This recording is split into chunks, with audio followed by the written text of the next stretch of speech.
तुम लोग सावरकर की औलाद हो, जिसने अंग्रेजों से माफी मांगी थी। मेरा नाम राहुल सावरकर नहीं है।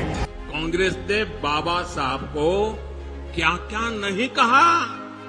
कांग्रेस बाबा साहब को राक्षस, राष्ट्रद्रोही, दगाबाज दोस्त। बाबा साहब अंबेडकर को मैं महात्मा गांधी से बड़ा लीडर समझता हूं। मेरी आपसे एक विनती है, if you are someone who immediately jumps to a conclusion without reading and understanding the facts, please do not watch any further. और अगर आप ऐसे व्यक्ति नहीं हैं तो प्लीज़ इस वीडियो को एंड तक ज़रूर देखें। इंडियन फ्रीडम स्ट्रगल में हज़ारों लोगों ने अपनी ज़िंदगी झोंक दी। ये सब अपने अपने तरीके से आज़ादी की जंग लड़ रहे थे।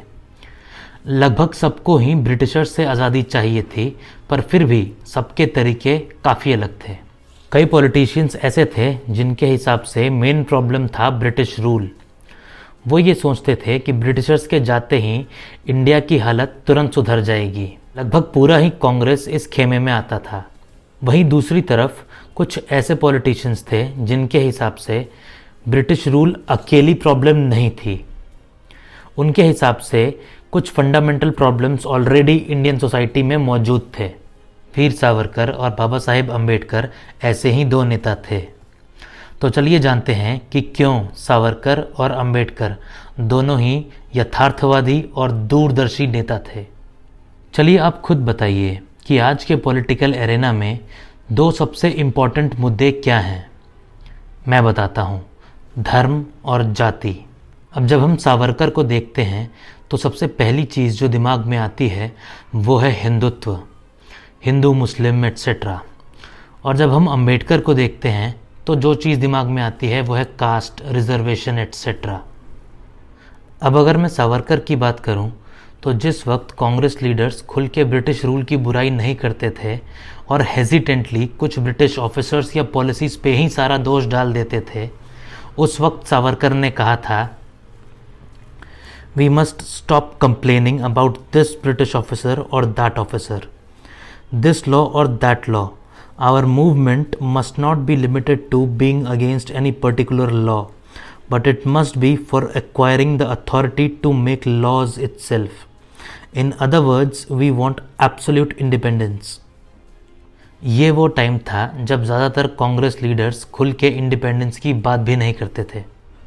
अब जब इंडिपेंडेंस मूवमेंट आगे बढ़ा और गांधी जी ने हिंदूज़ और मुस्लिम्स को यूनाइट करने के लिए खिलाफत मूवमेंट को सपोर्ट किया, उस टाइम सावरकर अंडमान जेल से निकल चुके थे। इस दौरान सावरकर को ये एहसास हुआ कि सिर्फ ब्रिटिश ही नहीं बल्कि कई सारे इंडियन मुस्लिम्स भी भारत के लिए एक खतरा हैं। सावरकर ये मानते थे कि मुस्लिम्स और क्रिश्चियंस की लॉयल्टी भारत को लेके हमेशा डिवाइडेड रहेगी, क्योंकि उनके लिए भारत एक सेक्रेड लैंड नहीं है। और ऐसा नहीं है कि ये डिवाइड वीर सावरकर ने आर्टिफिशियली क्रिएट की थी। ये रिलीजियस डिवाइड हमारे देश की एक सच्चाई है जो कई सदियों से मौजूद है, और आज भी हमें सड़कों पे ये रिलीजियस डिवाइड दिख जाता है। अब अगर मैं आपसे ये बोलूँ कि चाइना में उइगुर मुस्लिम्स और म्यांमार में रोहिंग्या मुस्लिम्स वाले पूरे क्राइसिस की चेतावनी सावरकर ने 1942 में ही दे दी थी, तो शायद आप मेरा यकीन नहीं करेंगे। लेकिन 29 मई 1942 को सावरकर ने अपने एक पब्लिक स्पीच में कहा था कि ये जो पाकिस्तानी वायरस इंडिया में फैल रहा है वो चाइना और म्यांमार के मुस्लिम्स को भी इन्फेक्ट कर रहा है। म्यांमार के लोगों की आंखें खुल चुकी हैं और चाइना में भी लोग कभी न कभी ये चीज़ समझ ही जाएंगे। इन सभी बातों का सोर्स मैं डिस्क्रिप्शन में डाल दूँगा, आप खुद जाके पढ़ सकते हैं। अब बात कर लेते हैं बाबा साहेब की। वीर सावरकर तो फिर भी अंग्रेज़ों का विरोध करते थे, लेकिन अंबेडकर ने कभी अंग्रेज़ों का विरोध नहीं किया।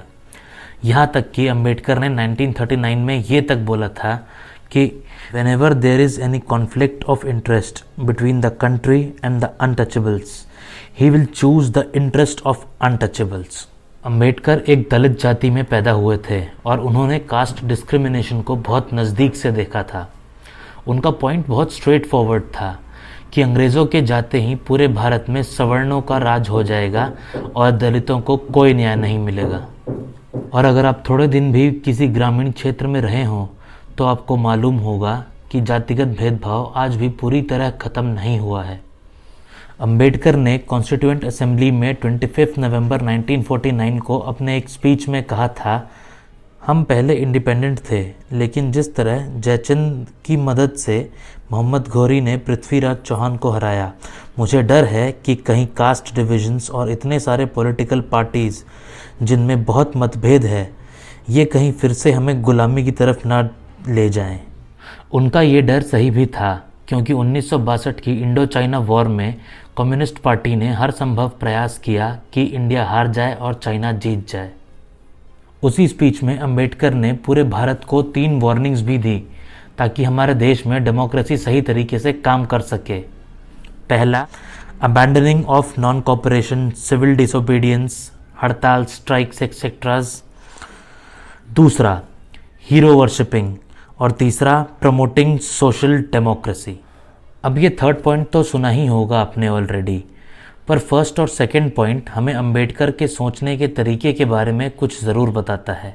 इससे ये समझ आता है कि अनलाइक मोस्ट पॉलिटिशियंस, अंबेडकर को पॉलिटिकली करेक्ट होने का कोई शौक नहीं था। वो जानते थे कि कॉन्टिन्यूस हड़ताल किस तरह इकोनॉमिक प्रोग्रेस और रिफॉर्म्स को रोक सकती है। वो जानते थे कि किस तरह hero worshipping can lead to dictatorship, और ये तो हमारे देश में हो ही रहा है पिछले कई वर्षों से। हड़ताल और स्ट्राइक्स करके कई लोग बड़ी बड़ी पार्टीज़ बना चुके हैं, और हीरो वर्शिप की तो हम भारतीयों को आदत हो चुकी है। सावरकर और अंबेडकर में बहुत कुछ कॉमन था। दोनों ने ही सेकेंड वर्ल्ड वॉर के टाइम कांग्रेस के क्विट इंडिया मूवमेंट को बॉयकॉट किया और अपने टारगेट फॉलोअर्स से अर्ज किया कि वो ब्रिटिश आर्मी में भारी संख्या में भर्ती हों। दोनों ही गांधी जी का विरोध करते थे। जहां सावरकर को गांधी जी इलॉजिकल लगते थे, वहीं अंबेडकर को गांधी जी हिपोक्रेट लगते थे।